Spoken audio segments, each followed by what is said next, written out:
So first of all, man, I mean, you got to have some of the most memorable lines in movies that are just easy to recite.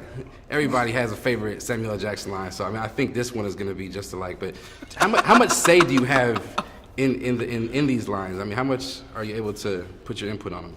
It all depends. There are times when I'm sitting at home and I'm studying from one day to the next, or before I even get to a job, and they give me access to the writer where I can sit down with them and go, okay, well, I think the character speaks in this kind of tone, or he would say this, or he would say that, or we're at a point where it's like, this is just a dead space. Can I say something here? And they go, what do you want to say? And I'll say it, and then they go, oh yeah, all right, say that.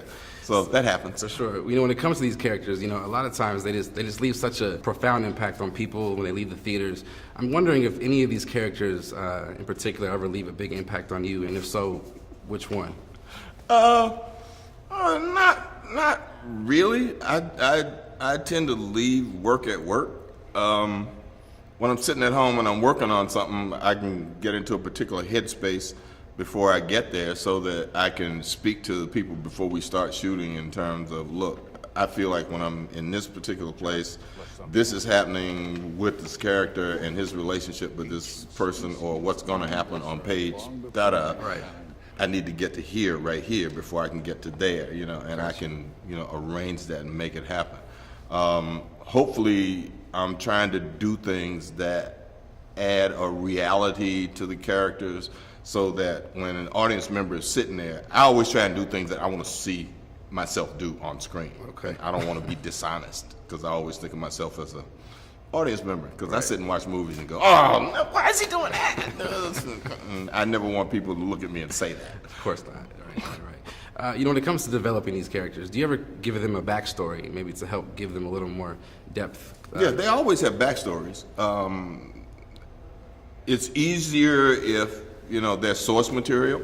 Right. If it comes from a book, then I don't have to worry about it. Right. But when I came up in the theater, learning from people like Lloyd Richards and Douglas Turner Ward, when you don't have that information, it's incumbent upon you to give your character that information. You need to know where he came from. You need to know what his educational background is. You need to know if he had brothers and sisters that influenced how he felt about it. Did he have two parents? Did he have one parent?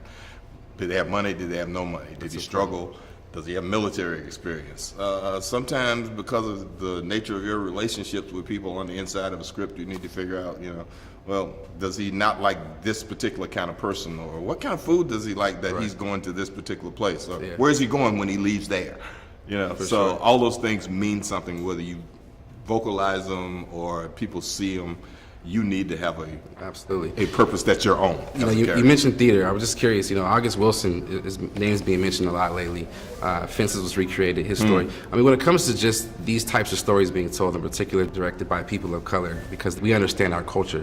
I mean, what are your thoughts about that and some of the stories that are being told? The diversity of what's happening on screen is great. The multi-platform television format has given us a greater forum for being who we are in various and sundry situations.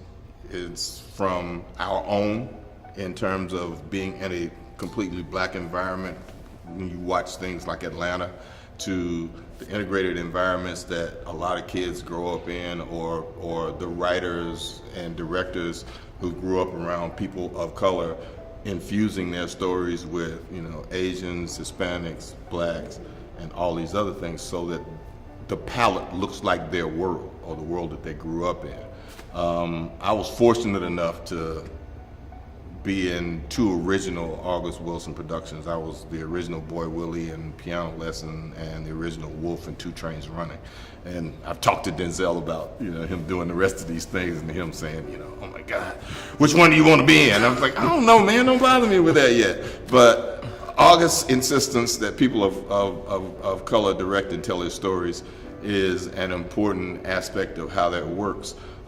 Sometimes it's not always necessary, and it's like, watching Hidden Figures, that was a Hidden Figures story that was told today. You know, that was very interesting. We were kind of going through it and talking about why it resonates so well with audiences in terms of it being a box office success, and how highbrow it could have been, and how in just the right place it is, so that people don't feel like they're left out because they don't think they're smart enough to understand that movie. But it's a feel-good movie, and it should be a feel-good movie.